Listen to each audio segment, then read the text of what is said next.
Nur sayang, aku mau cerita nih ya. Kamu tahu Nur, ceritaku kan selalu ya menyayat hati ya, karena ini berhubungan sama anak dan orang tua ya. Jadi tadi aku punya pasien ya. Pasienku ini dibawa sama ibunya, anak perempuan umur 14 tahun, kelas 2 SMP. Dibawa sama ibunya, katanya ibunya ngerasa udah berapa hari ini anaknya tuh susah kalau jalan. Jadi jalannya tuh pincang-pincang. Dan kayak ada yang ditahan gitu di vaginanya. Dan dia diem aja gak pernah ngomong. Ibunya tanya, dia selalu mengelak.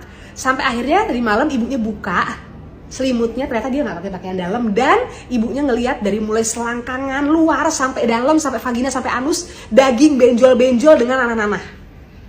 Itu Nur ternyata kondiloma acuminata. Nah, penyakit menular seksual yang penyebabnya adalah human papilloma virus tipe 6 dan 11. Dari mana? Dari hubungan seksual yang nggak aman. Mungkin dia yang ganti-ganti pasangan, atau mungkin pasangannya dia yang sering berganti-ganti pasangan dan menularkan virus itu kepada dia. Aku tanya berapa kali berhubungan intim, katanya cuma 1 kali. Aku bilang jangan bohong, kita ini sudah biasa menangani pasien-pasien seperti ini dan kondisinya sudah bisa dikatakan kondiloma acuminata sudah banyak banget. Benjolan ini bukan 1-2 loh Nur, sudah sampai nggak bisa kelihatan secara normal vaginanya. Dan ini bukan kasus pertama, kasus yang kesekian kali pada anak di bawah umur.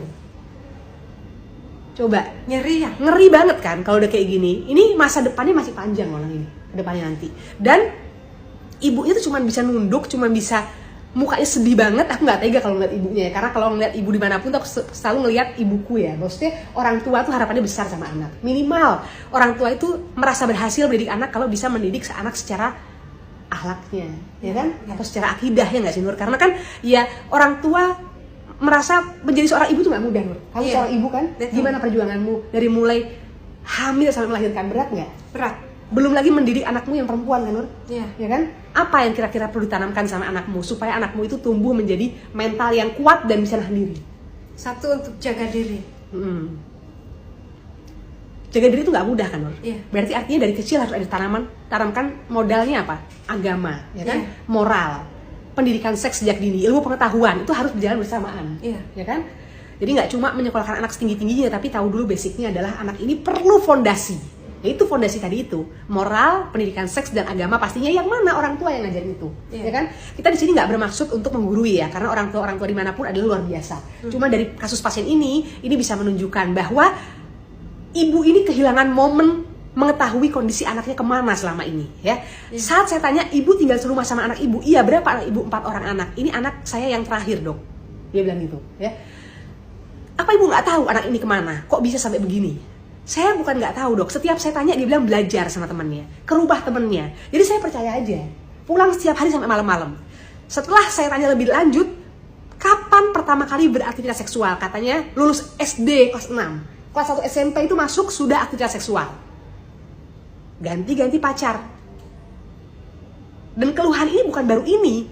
Dia bilang keluhan ini sudah dari 6 bulan lalu berasa, tapi berapa hari ini berasa sakit banget, keluar nanah terus dari benjolan-benjolan itu.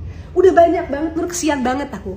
Mungkin kalau teman-teman pengen tahu, search lagi di Google kondiloma acuminata. Dan kondiloma acuminata itu adalah gerbang awal penyakit menular seksual lain seperti HIV, ya. Kalau tidak ditangani dengan baik dari awal dan pasien tidak mau merubah diri, ya. Artinya merubah diri, udah cukup dong, stop dong hubungan aktivitas seksual yang gak amannya. Fokuslah sekolah dulu, kejar cita-cita. Nanti kalau umur dari 20 tahun nikah dengan orang yang tepat, ya insya Allah kalau orang tua meridoi kan akan baik kan nantinya kan.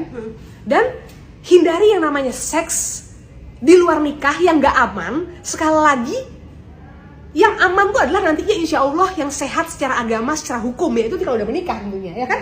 Dan kalau udah menikah setia sama pasangan. Kalau emang gak bisa melakukan aktivitas seksual yang aman, ya pakai kondom dong, pakai pengaman. Jangan mencelakai diri sendiri. Aku tuh inget banget kata-kata mamaku dari zaman dulu ya Nur ya. Mamaku tuh tegas banget dan disiplin dan keras banget sama anak. Mamaku selalu bilang, lebih baik Mira yang nangis-nangis karena aturan mama hari ini, dibandingin nanti kelak mama yang nangis-nangis karena kelakuan Mira. Itu aku masih ingat banget kata mamaku. Jadi mamaku tuh sangat amat luar biasa kalau sama anak, kerasnya ya. Jadi akhirnya anak-anak itu bener-bener bukan takut karena didikan mamaku aja, tapi takut mamaku tuh begitu melakukan anak kesalahan, dia akan memberikan punishment yang gak akan terlupakan. Dan itu adalah punishment terberat yang mungkin mamaku akan kasih, karena mamaku mau kasih tahu apa yang saya sudah didik padamu hari ini itu akan menentukan masa depanmu nanti loh. Iya betul. Lebih baik nggak apa-apa kamu nggak terima sekarang dibanding nanti saya yang kehilangan investasi terbaik saya sebagai seorang tua. Ya, jadi pesanmu Nur untuk anakmu di kampung gimana? Untuk jaga diri, sholat 5 waktu, Sip. jangan lupa mengaji. Subhanallah, itu juga pesan papaku dan mamaku pada saat aku mau berangkat berjihad untuk pengabdianku, ya.